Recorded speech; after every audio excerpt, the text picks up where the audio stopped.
specs so we can see what we're working with. The Apple TV comes in at $99 with a 1 GHz processor, half a gig of RAM, 802.11a, b, g, and n Wi-Fi, Bluetooth, as well as support for Apple AirPlay and a remote control. The Roku 3 is also $99 with a dual-core Broadcom A9 processor, half a gigabyte of RAM, 802.11a, b, g, and n support, a microSD expansion slot, and a motion controller. Looking at the new Amazon Fire TV, $99 gets you a 1.7 GHz quad-core processor, 2 GB of RAM, the Adreno 320 graphics, 802.11a, b, g, and n Wi-Fi, a remote control, and an optional gaming controller.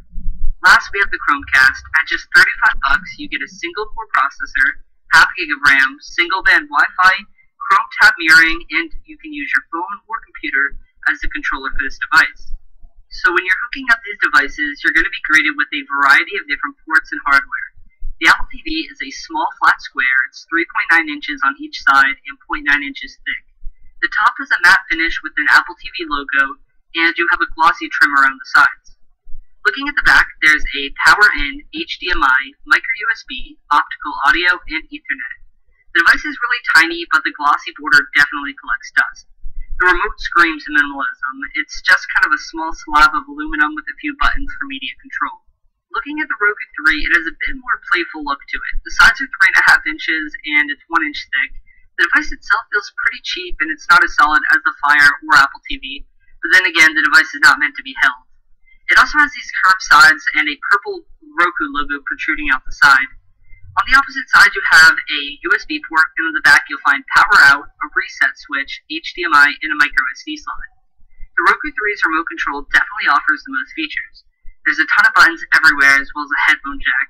The controller actually has some motion aspects like the Wii controller as well. However, like the console itself, the remote feels very cheap. The buttons can be mushy, and the coloring really makes the device look like it's meant for kids. Looking at the Amazon Fire TV, the device, much like the Apple TV, is very solid and has superb build quality. It's physically the largest device out of the four, but at just 4.5 inches on each side and 0.7 inches thick, it's still pretty tiny. Similar to the Apple TV, it features a matte black top and glossy black sides. The back hosts a power port, HDMI, optical audio, Ethernet, and USB. The included remote control pairs perfectly with the device. It's made of soft touch plastic with glossy buttons and a dedicated voice dictation button. Now, speaking of fitting in, from a sheer looks perspective, disregarding the Chromecast, the Amazon Fire TV will probably look best with just about any media setup. You can also buy an additional game controller for $40. It's very similar to the Xbox controller, and with a vast amount of games found on the Fire TV, it can definitely add to your experience.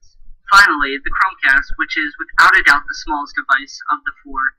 Its design is based off that of a flash drive. It's 2.8 inches long and 1.3 inches wide. Feels like a piece of plastic, but then again, it does live behind your TV. There's a micro USB port on the Chromecast, which serves as your main source of power.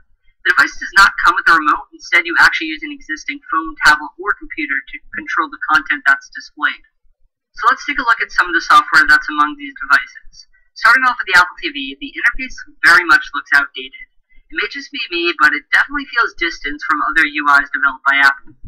Even though it looks a bit old, it's very simple and easy to use. It lags here and there, but then again, with half a gig of RAM, I wouldn't really expect this thing to fly. You're granted full access to the iTunes, incredible amount of media